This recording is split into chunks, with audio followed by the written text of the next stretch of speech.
Hi everyone, welcome back to another lightsaber video. This one is actually not for me, it's for Richard, who's commissioned me to weather his DV6 from KR Sabers.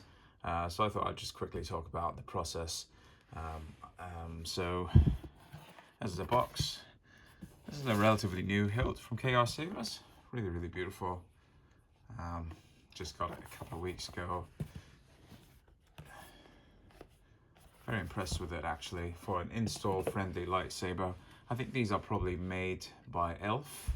I used to have a 89 Sabers DV6 V2 I think a few years ago, and this is a vast improvement over that, I have to say, in terms of scale, design, you know, accuracy. It's really much better. It's a real step up from those older designs from 4 or 5 years ago. So yeah, this is a really great saber for anyone who's looking for an install friendly DV6.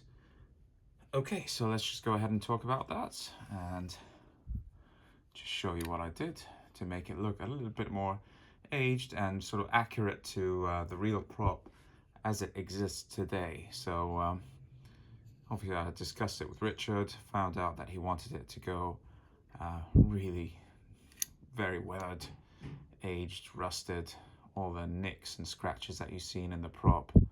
So I just did a lot of scratches here.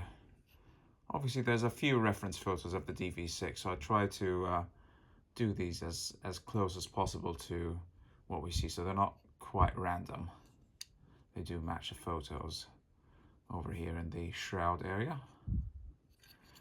This pin, which is actually just the blade plug pin, I just cut that down a little bit with the Dremel because there's like it's almost like a broken step, and then rested it. Rested up the D-ring on the shroud, and then rested the thumb screw.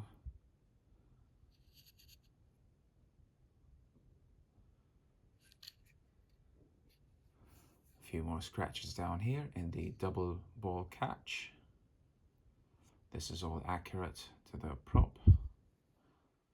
And then all these scratches on the body of the hilt from the upper part are actually seen on the prop, like these tiny linear scratches here and some over here. And then these hex screws were all removed and rusted. Not sure how much you can see in my very poor lighting, which I apologize for, but they have been rusted.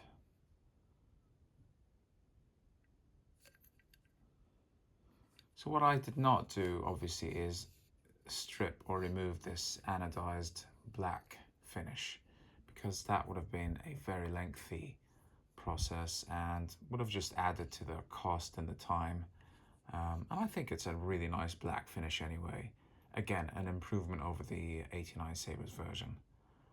But in order to achieve like real accuracy, it would obviously be a Graflex that's painted. It's got a painted tip, so the shade of the paint would be different. But you know, for an FX saber, I think this is pretty close. The brass pins, one of them has to be removed from the side socket there, so I did that.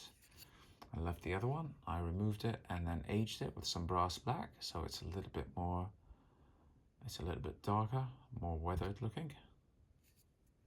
And then just some general sanding down, just to take down the sheen of this brushed finish. And that was it for the upper part. The upper part didn't really take a long time. Neither did the clamp area. Again, just some general scratches. Most of the work went into this lower section, as you can see.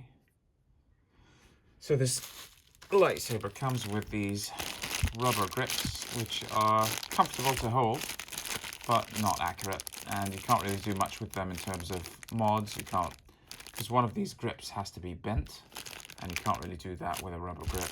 So you're kind of stuck with it the way it is. And I did discuss it with Richard. I said, look, I mean, this is comfortable and they look decent, but he wanted to go as accurate as possible. So I recommended the Wonawonga grips, which are made of plastic. So went ahead and got those. These were already angled, but what I did was I filed down so that they're a little bit more rounded, as appears on the actual prop. Some of them I left as they were, and some of them I rounded them up so that they're not all even, because that's how the original prop is. And one of them over here, you see, has been thinned down. I did that for him. And then one of them, that's a tricky one, is to achieve that curve. This bent grip can easily be seen on the original prop. And so that's the advantage of these harder plastic grips over the rubber grips. And then lots of scratches, nicks, dents, you name it. We just went to town with these grips. Tried to make them look really, really worn with the use of some dry paint and weathering powders. They end up looking much, much older. And then in between the grip section there, rust as well. Obviously, I consulted with Richard several times. I wanted to know how heavily rusted he wanted it to be, and this is more or less the look that he had in mind, hopefully. So yeah, hopefully he's happy with that. And then a little bit of weathering powder as well in between, just so the metallic finish there is just a bit more dirty and brownish. It's not going to be very obvious on camera, but if you really look like super close there by the rust line, you can see that it's a little bit more brownish.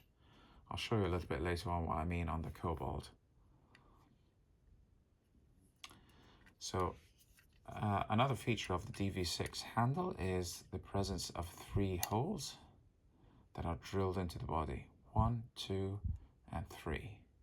And these have to be in very precise locations, obviously, so that needed to be mapped out. So what I did was I put this together, I put on the rubber grips first, and then I mapped out the holes where they should be, marked them with a marker, removed the grips, drilled down, put the grips back on, did the rust and all the stuff in between, removed the grips once more, and then after I'd finished working on these grips, the bending, the weathering and all that, I stuck these grips on with E6000 and allowed it to cure for a nice strong bond.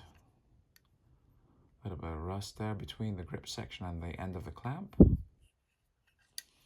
And that's about it. Then we move on finally to the pommel. So this is the end cap.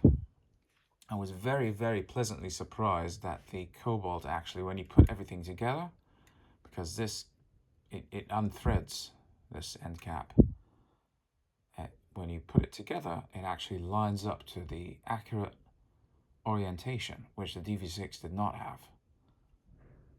So this is the correct orientation with the D-ring at 8 o'clock and the tip of the cobalt at 2 o'clock in relation to this control box here. So that was great. We chose to go with a more accurate cobalt. This is the one that comes with the kit. Oh yeah, just briefly, these are some other things that come with the kit. These are the switches needed to install. I'm not sure what that screw is. And this is the other brass pin.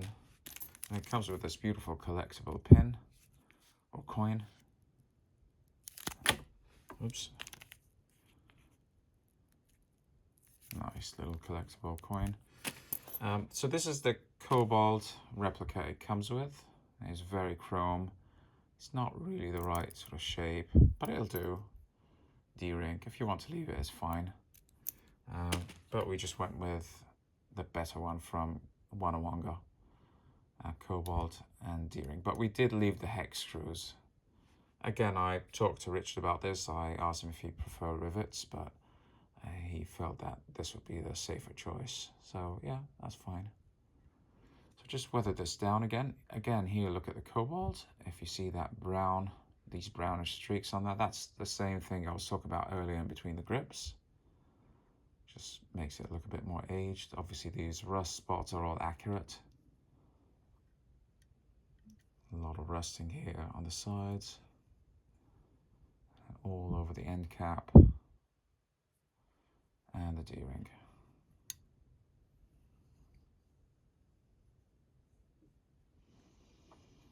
The grips were applied with a grip guide, so I know that they're all in the right location in relation to everything: cobalt, D-ring, clamp control box. So this is how the real prop looks.